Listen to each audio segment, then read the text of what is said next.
اعلیٰ مذہب اسلام. الاسلام یعلو ولا یعلی. اسلام غالب رہتا ہے، مغلوب نہیں رہتا. اس کی غالبیت کا مطلب یہ نہیں کہ جو اس کی حکومت ہی ہو. نظریات کے اعتبار سے، عملی طور پر پھیلاؤ کے اعتبار سے، دلائل کے اعتبار سے، نظریات کے اعتبار سے، حق سچ کے اعتبار سے الاسلام یعلو، اسلام غالب ہے. لا یعلی، مغلوب نہیں ہوتا. کیا مطلب؟ اس سے زیادہ پورے عالم میں کتنی بڑی بڑی تحریکات چلی اسلام ختم کرنے کی، تو خود اسلام میں ہی ضم ہو گئی. ان کے سب کرتے دھرتے میں اسلام ہی قبول کر لیا، بات ہی ختم ہو گئی. تو اسلام جو ہے یہ پھیلتا رہتا ہے، ہر وقت پھیلتا رہتا ہے. اس لیے خود نہ روکو، بائی کاٹ کر کے نہ روکو، پھیلاتے رہو. بائی کاٹ کر کے بیٹھ جاؤ گے تو کون پھیلائے گا؟ کیوں بھائی کہ ہم نے اس گلی سے نہیں جانا بائی کاٹ. تو اسلام نے تو ہر گلی سے جانا ہے اور اس کو پاک کر دے گا. اسلام تو ہر جگہ جائے گا. تو بائی کاٹ نہیں کرو، چلتے رہو، پھیلاتے رہو، ملتے رہو، ملاتے رہو. کس کی کون سی بات سے کوئی متاثر ہو جائے اور اسلام قبول کر لے. اور اسلام کی حقانیت تو دنیا کے بہت بڑے طبقے کے قلب میں ہے کہ دین اگر ہے تو یہی ہے اور کوئی نہیں. سب کا فیک ہونا ان پر خود واضح ہے کہ سب بناوٹی ہیں اور اس کی صورت ہے، دین کی حقیقت نہیں ہے. کسی پاس ہے بھی نہیں حقیقت. اسلام کے پاس حقیقت ہے ہر اعتبار سے. کسی بھی دین کی جو ضروریات ہوتی ہیں نا، کسی بھی دین کی، وہ ساری ضروریات اسلام کے پاس ہے، اوروں کے پاس نہیں ہے.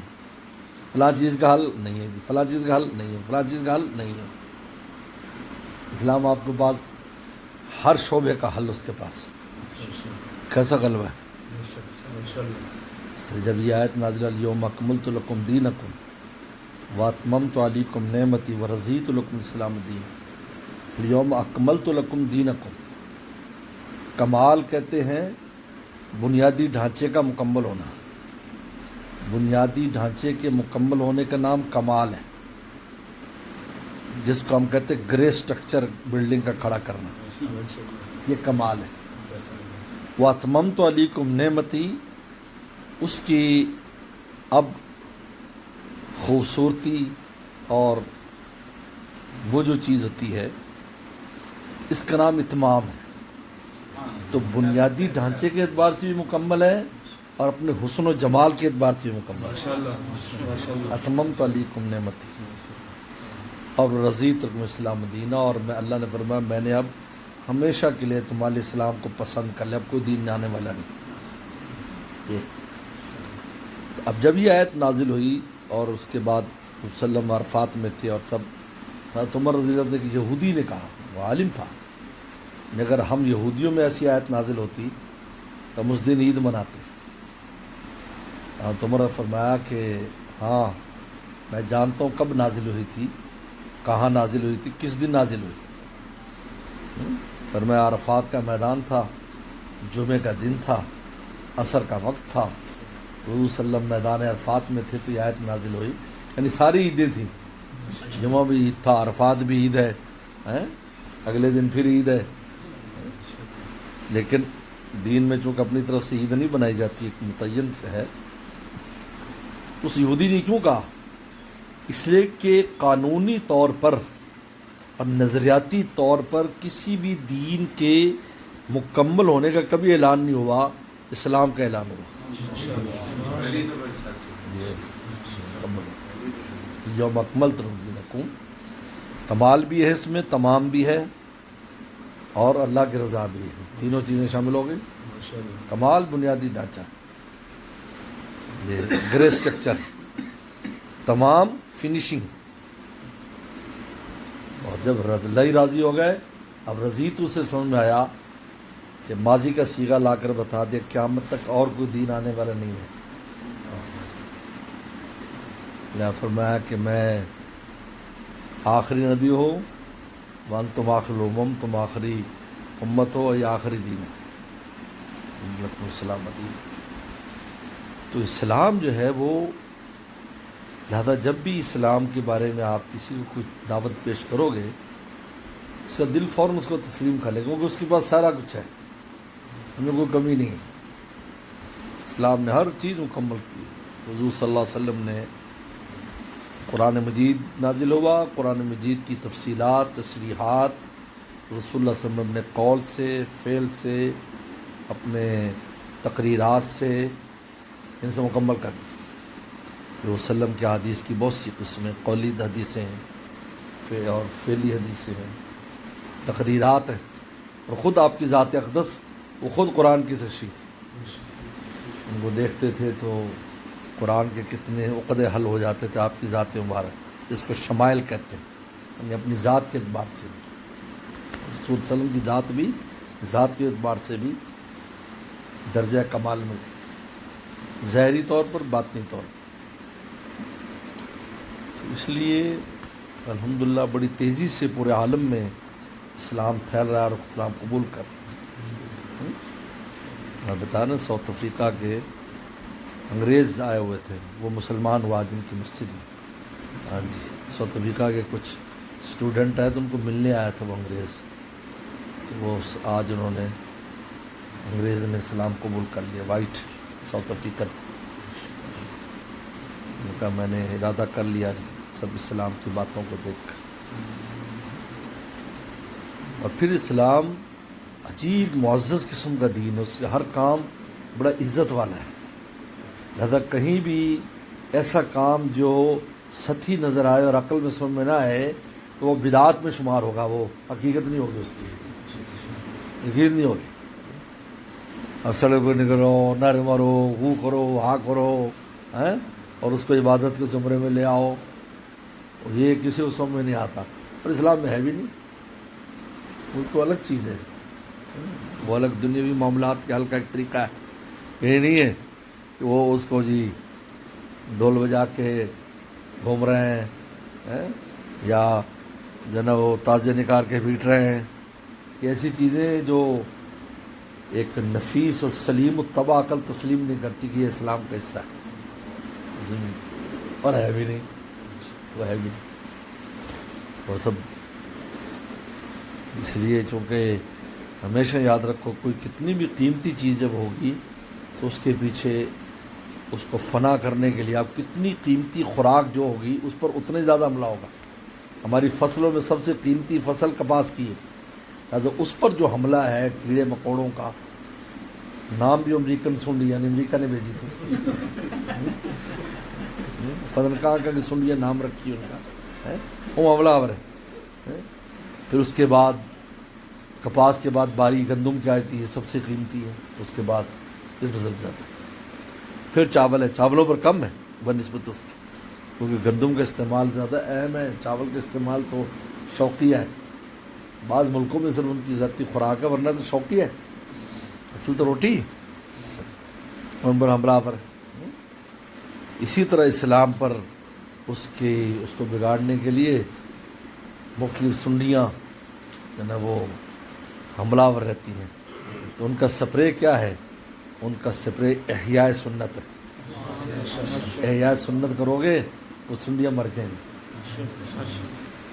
احیاء سنت زندہ کرو بس. اس لیے ہمارے دادا مرشد محی السنہ اس لیے کہ سنت کو زندہ, ان کا ایک غلبہ تھا, سنت زندہ کرو گے تو وہ خود ہی مر جائے گا, وہ راستہ نہیں ملے گا. دیکھیے سنت روشنی اور نور ہے, اور وہ بدعت ظلمت ہے. جب نور آئے گا تو زاہق الباطل, باطل کو بھاگنا ہے. ان الباطل کان زہوقا, باطل ہے ہی بھاگنے کے لیے. ازا کا نہیں کہا قرآن نے, جال حق و زہق الباطل, حق آتا ہے تو باطل خود بھاگ جاتا ہے. آپ کو بس حق لانا ہے. آپ چاہتے ہیں اگر کہیں سے باطل بھگانا تو آپ خود حق پر صحیح عمل شروع کر دو, باطل بھاگ جائے گا, چاہے آپ کا گھر ہو, محلہ ہو. ان الباطل کان زہوقا, باطل ہے ہی بھاگنے کے لیے, پیدا ہی بھاگنے کے لیے ہوا ہے. جس طرح گدڑ مدڑ ہوتے ہیں, گدڑ مدڑ علاقوں میں بھی آ جاتے ہیں, شہر میں بھی گھس جاتے ہیں. ذرا ہو ہا کرو گے یا ان کے پیچھے کچھ لگا دو گے کسی کو تو وہ بھاگیں گے وہاں سے. وہ بھاگنے کے لیے، وہ آپ کی جگہ پر قبضہ کرنے کے لیے، بلکہ پہلے سے وہ بھاگنے کی نیت لے کے آتے کہ جو ہی دیکھیں گے کہ ڈنڈا شنڈا وٹا شٹا تو بھاگیں گے وہاں سے۔ تو باطل بھی اسی طرح، ان الباطل کان زہوقا، باطل ہے ہی بھاگنے کی۔ تو بہرحال اللہ نے بہت خوبصورت مذہب ہمیں اسلام دیا ہے، اس لیے میرے شیخ فرماتے تھے اللہ تعالیٰ نے چونکہ ہم اسلام کے شکرانے سے غافل رہتے ہیں، تو ہمارے مرشد فرماتے ہیں اللہ نے کھانے کی دعا کے ساتھ وَجَعَلَنِي مِنَ الْمُسْلِمِينَ لگا دی۔ حضرت نے کیسا نقطہ بیان فرمایا کہ جو کہ کھانے پینے کا تو شکریہ کرتا ہے، کیونکہ بڑی بھوک لگی ہے تو روٹی میں اللہ تیرا شکر، روٹی کھا لی، پیاس رہے پانا اللہ تیرا شکر ہے، چائے کی تو بڑے طلت پی اللہ تیرا شکر ہے۔ فرمایا وَجَعَلْنِي مُسْلِمِينَ، وہی اس کا تو شکر ادا کرو کہ تم مسلمان ہو، اتنا خوبصورت دین دیا تمہیں، وَجَعَلْنِي مُسْلِمِينَ، مسلمان ہو کر کھا پی رہے ہو اللہ کی زمین پر، رضیت لکم الاسلام دینا، اللہ کے مرضی والا دین لے کر پھرتے ہو تم۔ اتنی خوبصورتی کی بات ہے، آسمان والوں کی جو مرضی کا دین ہے وہ اس کی ہمیں اللہ نے توفیق دی ہے، اتنی سوچنے کی بات ہے، مرضی کا دین، پسندیدہ دین وہ ہمیں دیا، ہم اس میں اس کے افراد ہیں، ہم اس کے اعضاء ہیں، اس کے افراد ہیں اس مرضی والے دین کے۔ سبحان اللہ، انسان مست ہو جاتا ہے۔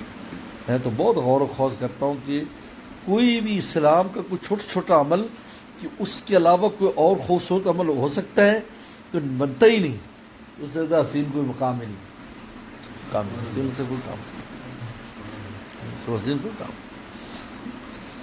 ابھی دیکھو وضو کرتے ہیں، وضو میں ہم 3 دفعہ کلی کر رہے ہیں، اس وسلم نے نماز کی وضو کے لیے 3 دفعہ کلی کی، اور عام وضو میں 1 دفعہ بھی تھی، جیسے آپ نے کوئی چیز وضو کرنا ہے، کوئی چیز یا رات کو سونے کے لیے وضو کرنا ہے یا مسجد جانے کے لیے تو 1 دفعہ کلی بھی کر لی، لیکن نماز کے لیے 3 دفعہ۔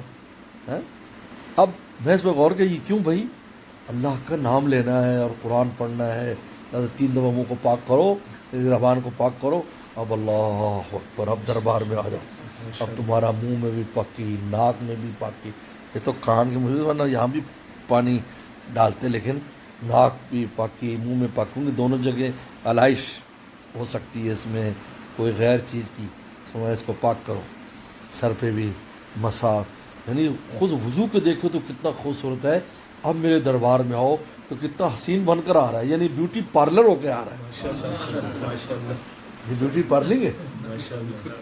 اور زیادہ حدیث میں آتا ہے یہاں بیوٹی پارلنگ ظاہر نہیں کرتے کیونکہ دار الازمائش ہے، فرمایا کہ میری امت جو ہے، آپ نے کہا کیسے پہچانیں گے، فرمایا غرم محجلین، ان کے ماتھے چمکتے ہوں گے اور بازو اور پاؤں چمکتے ہوں گے، من آثار الوضو، وضو کی وجہ سے، یہ بیوٹی پارلنگ وہاں ظاہر ہوگی، وہاں بڑے دربار میں جب جائیں گے، یہ یہاں مانوی دربار ہے یعنی نظر نہیں آ رہا ہے، اور وہاں حقیقی جب دربار ہوگا تو غر المحجلین، اس حدیث شریف میں آتا ہے کتنا بھی کوئی نالائق اور گناہ گار وہ جہنم میں چلا جائے گا، اعضائے وضو کو آگ نہیں جلا سکے گا، وہ اسی طرح چمکتے رہیں گے اور غیر نہیں آئے گی اعضائے وضو کو جہاں پانی ڈالا ہو۔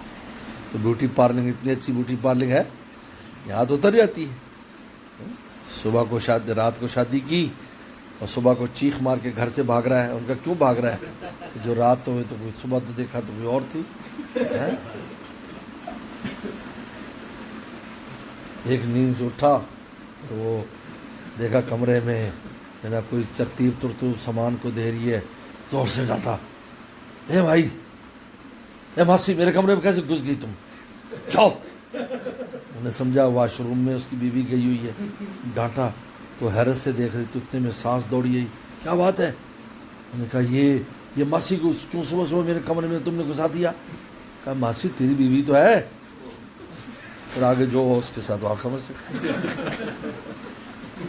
لیکن یہ ایسی بیوٹی پارلنگ ہے وضو کی کہ جہنم میں بھی اگر اپنی کمزوری سے چلا گیا وہاں بھی اس کی چمک ختم نہیں۔ تو میں تو سوچتا ہوں کہ اسلام نے جو ہمیں چیز دی ہے کسی بھی عمل کے لیے، اس سے زیادہ خوبصورت چیز بھی نہیں، سب سے خوبصورت اور رضیت لکم الاسلام دینا، اللہ فرماتا میں خوش ہوں. تو جب اللہ خوش ہے تو اللہ ہم سے بھی خوش ہے. جہنم میں بھی جن کو ڈالا جائے گا تو حضرت خان نے کیا پیاری بات فرمائی، تعذیب کے لیے نہیں، تہذیب کے لیے.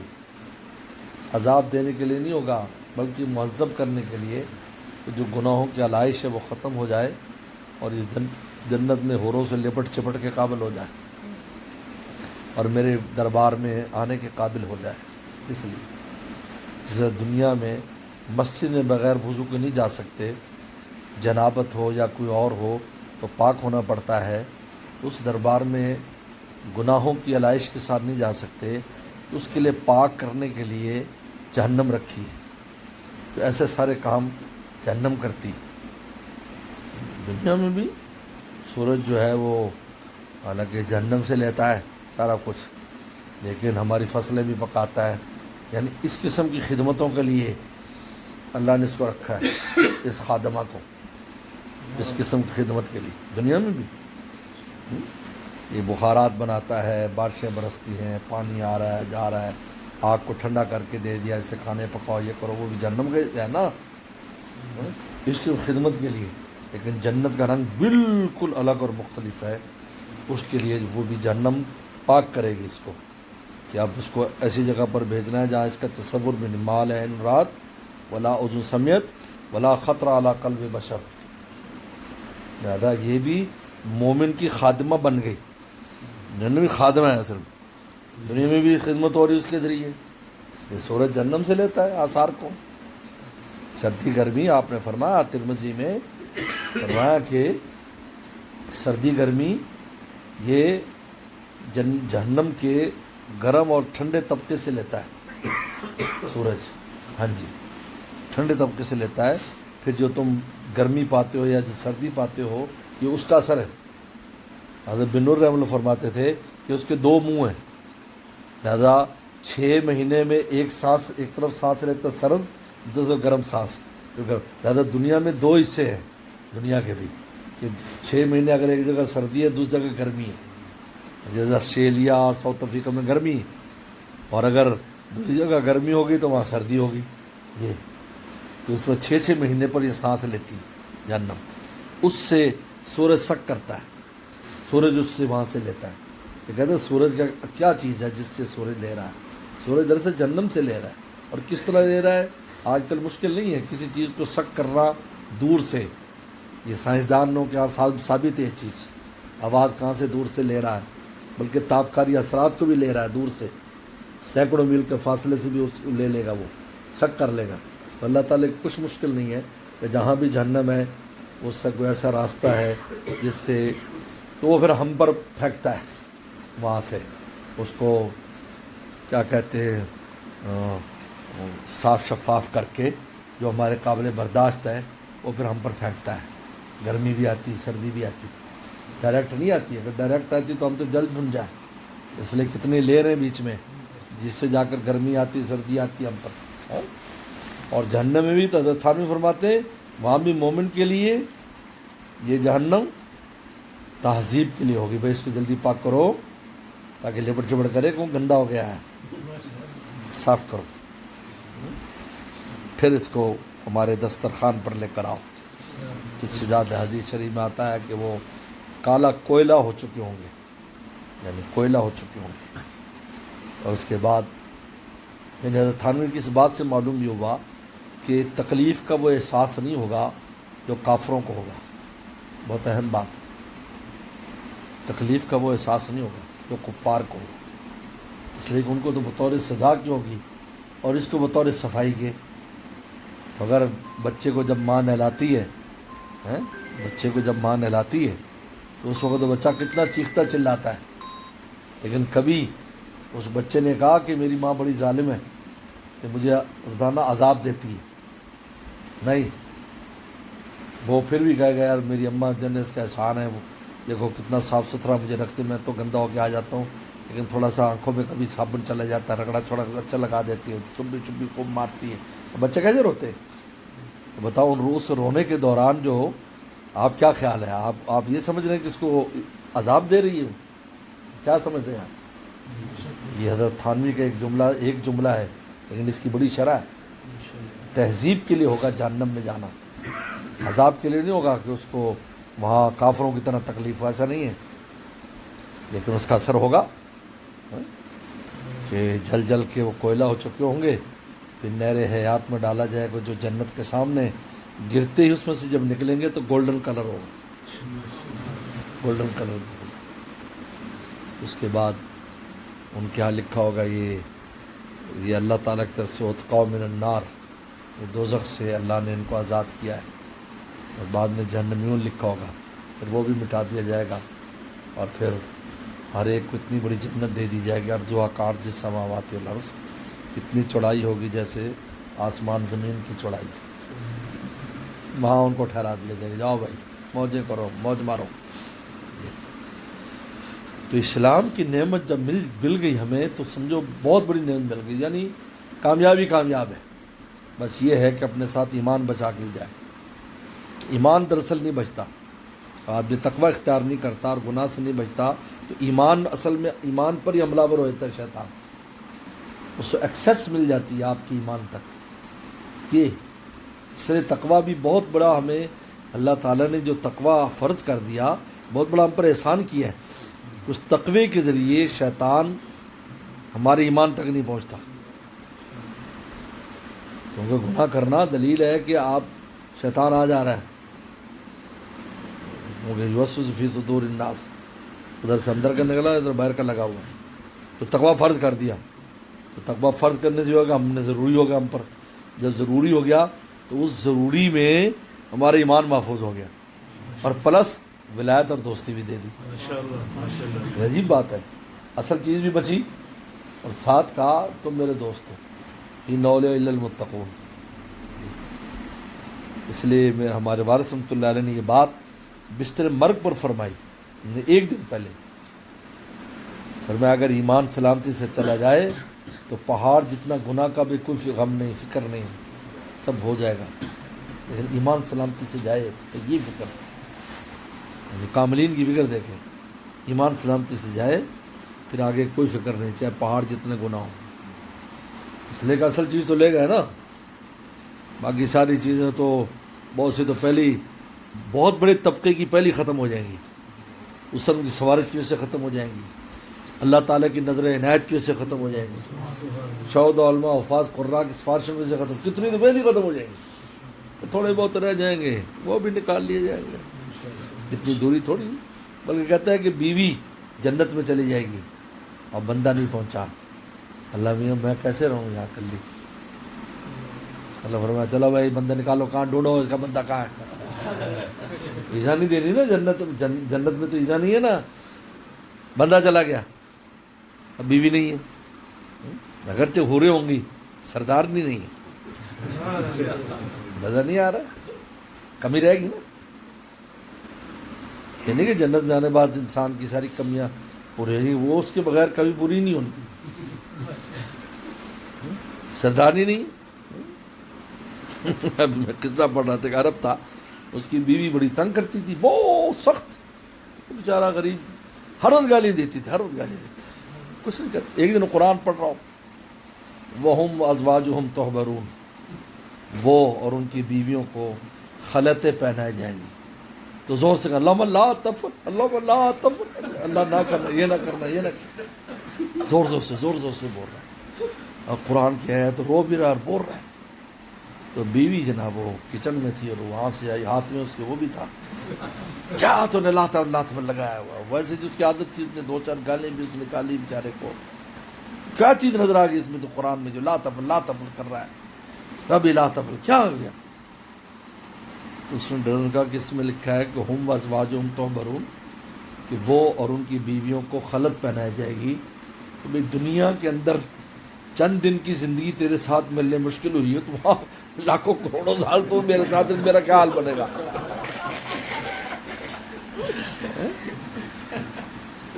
تو اس کی بیوی پر بہت اثر ہوا کہ تتابت، اس نے توبہ کر لی، اور نے کہا میں اب آپ کو کبھی تنگ نہیں کروں، میں آج سے توبہ کرتی ہوں۔ انہوں نے کہا یہ چند دن کی زندگی مصیبت ہوئی کھڑی ہے میرے لیے، برداشت نہیں ہے، اور وہاں تو جنت میں تو زندگی وہ حد ہی نہیں ہے، تو وہاں بھی تو میرے ساتھ یہ وہاں رہے گی تو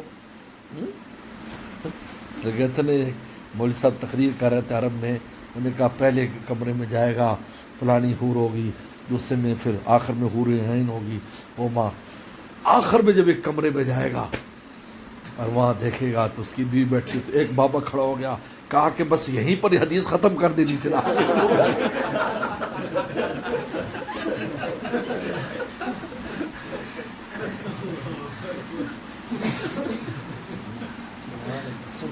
لیکن قرآن نے کہا ہے انا انشانا ہونا انشاء، ہم ان کو نہیں اٹھائیں گے، ہم اس کی ڈینٹنگ پینٹنگ کریں گے۔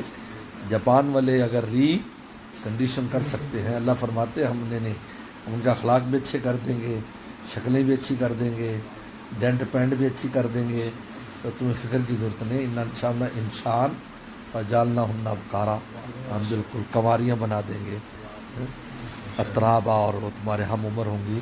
تو لہذا یہاں جو اخلاق ہوں گے وہ سب اخلاق نکل گے، یہ سب نفس کی صفات ہے، نفس ساتھ نہیں جائے گا، کسی کے ساتھ اس کا نفس نہیں ہوگا آخرت میں، یاد رکھیں۔ نفس کا تعلق دنیا کی زمین کے ساتھ ہے، جب یہ جسم ہی تبدیل ہو جائے گا تو پھر نفس ہی نہیں ہے، جب نفس ہی نہیں ہے تو وہ نفس کی صفات بھی نہیں۔ سن لو نقطے کی بات، نفس نہیں یہ ہے ہی نہیں، وہاں رحمان ہے یا رحمانی ہے، وہاں نہیں ہے، نفس نہیں ہے، کیونکہ نفس اس جسم کا ہے جو اس مٹی سے ہے، تو وہ مٹی سے تھوڑی ہے، وہاں تو الگ جسم ہوگا جو دائمی رہنے والا ہے، ہمیشہ رہنے والا، اور اس مٹی والا یہ فنا والی مٹی کا نہیں ہوگا، بقا والی مٹی کا ہوگا، اور اس میں نفس نہیں ہوگا، لہٰذا کسی سے تحاسد، تباغض، بدخلقی، جو یہ ساری نفس کی صفات ہے، اور پلا شیطان ہو جاتا ہے تو شیطان بھی ختم، نفس بھی ختم، جھگڑا ختم، سب محبت پیار ایک دوسرے سے، اور سبحان اللہ، عجیب عجیب بات ہے، کیا کرے بندہ، کہاں سے کرے، چلو میں کافی ہے۔ عربوں کے ہاں ریوڈ میں عربوں کا وہ جو بیان کرتے تھے نا ممتاز جمیل صاحب بھی، تو وہ ہادی الارواح سے کافی روایات لاتے ہیں، یہ بڑی ایک کتاب ہے جنت کے، اس میں یہ ہوگا، وہ تو عرب جوش میں کھڑے ہوتے تھے، طول الحیات یعنی پوری زندگی لکھ لو تبلیغی جماعت کے لیے، پوری طول الحیات چلو ماشاء اللہ۔